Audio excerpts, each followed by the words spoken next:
Welcome to Badaboom. I'm Chris. On this episode, we have on tennis and fashion icon Stan Smith, along with director Danny Lee. Smith, the subject of Uninterrupted's Who is Stan Smith documentary, talks about his legacy and what he hopes audiences take from the film, highlighting his career, his activism, and being the face of one of the most iconic pieces of footwear in history.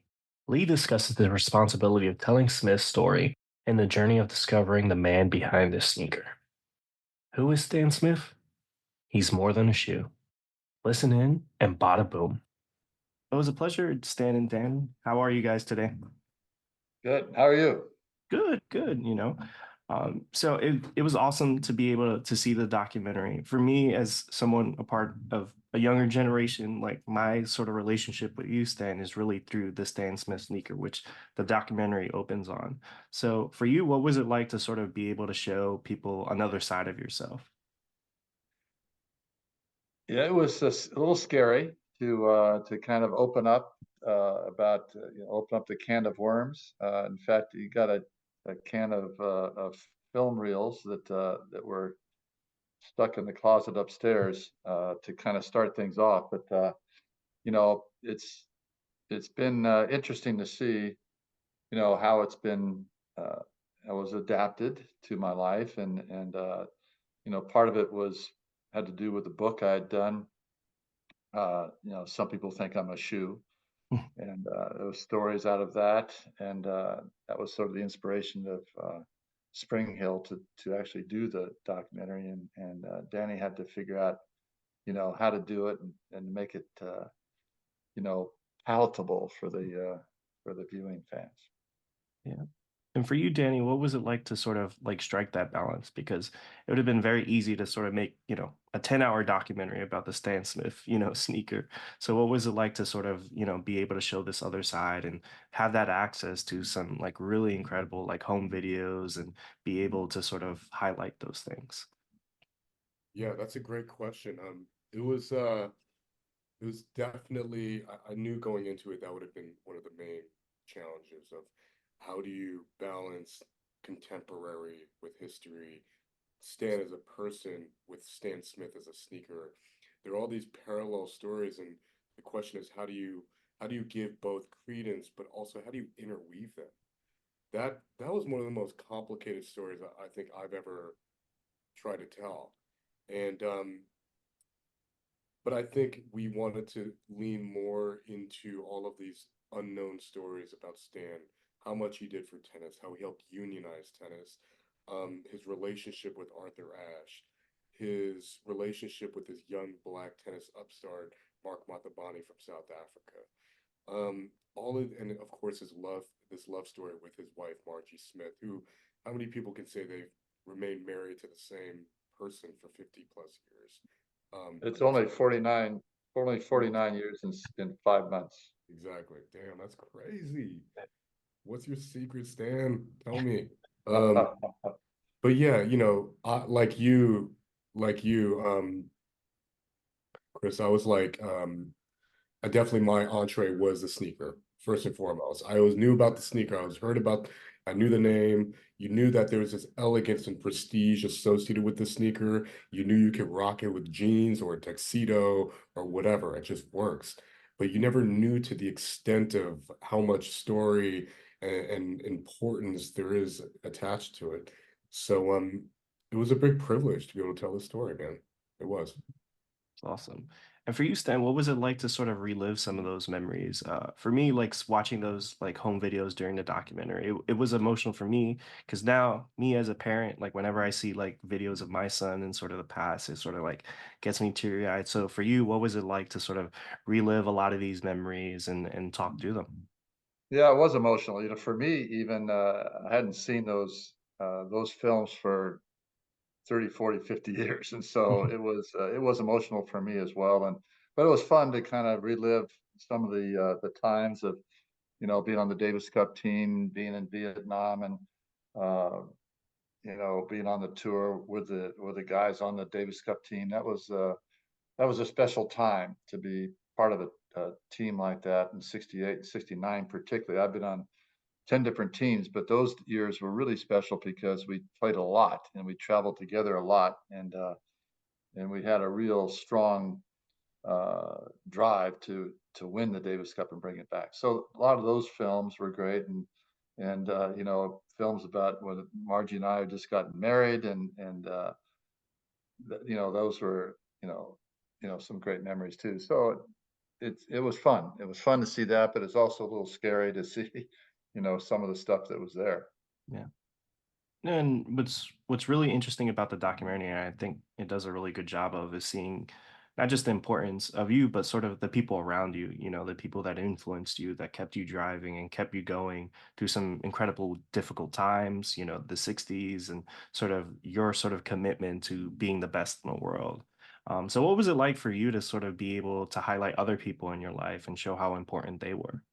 Yeah, that was important, and I'm glad that Danny was able to do that. You know, my doubles partner and Charlie Pastrell was on the Davis Cup team, and unfortunately Arthur was not there, but he was a big part of my life and made a big influence in my life as far as you know keeping life in perspective because he went through some really difficult times, and we as a group of guys traveling the tour.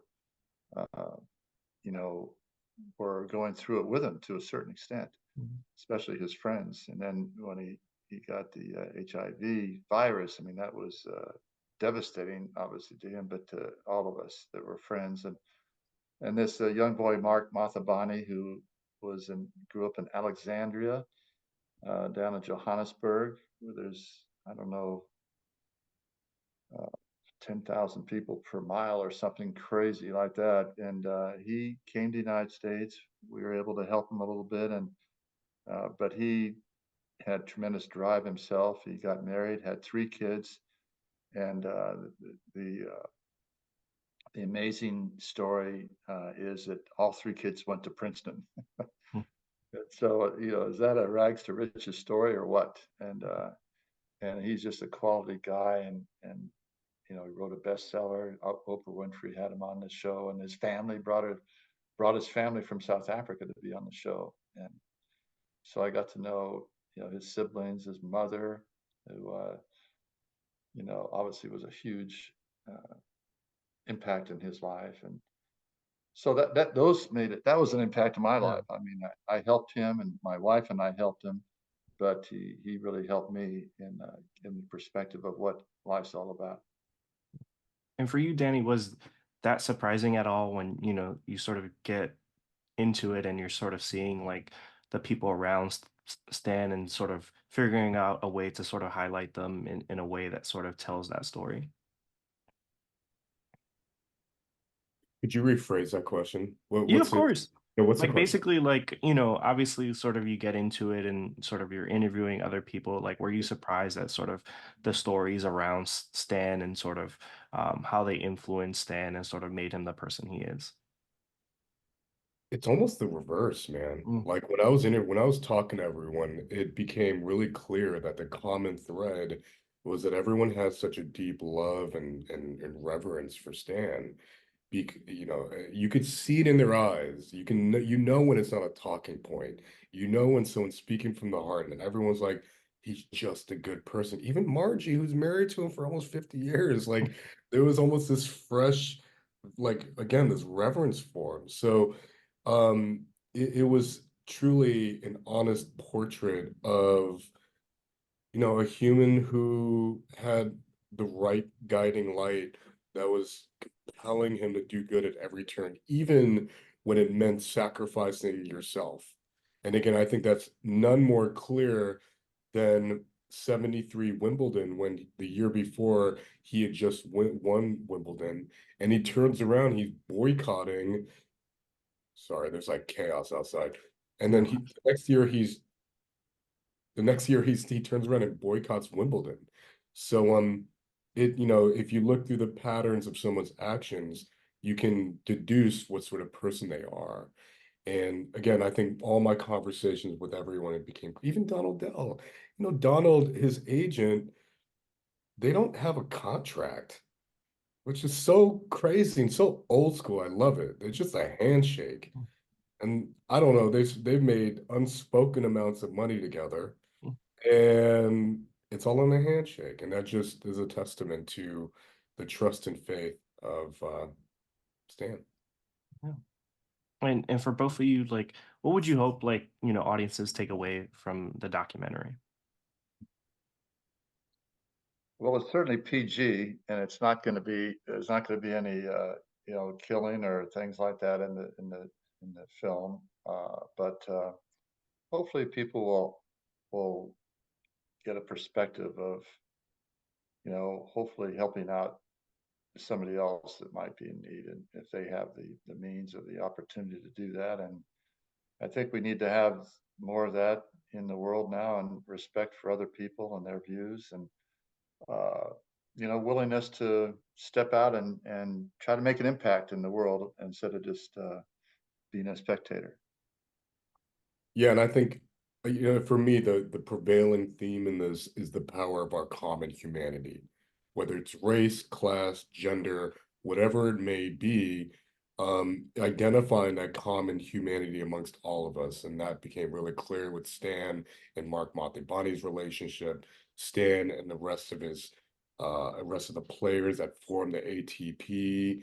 Um, there's a power in that, and we live in a very fast-paced society where it's all about brand building and doing things for yourself. And, their karma is a real thing, and you can build up your karmic energy and perform mitzvahs where you're just doing good deeds. And I think there's a power to that. And while the film doesn't outright say, and it's not didactic, you gotta be a good person, I think by osmosis, you might get that from the film. And that's what we're hoping. And also just a very fun romp through pop culture. Yeah, certainly. I felt that, and I think again, sort of, it speaks to like the way you've lived on through sort of the sneaker, and I think that positive energy definitely lives through. Like, for example, like, hey, I have the sneaker. I got it for my son when he was a baby, so it's and I'm sure when he has his kids, he's gonna be able to pass it on, and I think that really speaks to like the what you've built as a person and also the people around you. And for me, it was really enlightening to be able to watch the documentary and connect sort of that signature on the shoe to a person that was able to have not just an impact on fashion and pop culture, but just the people around them in the world. Well, hopefully so. I mean, this Mark Mathabani was a testament of, if you have education, you can do almost anything. And he is a much smarter guy than I am. And had I went to USC, of course. Are you from LA? No, I'm from New York.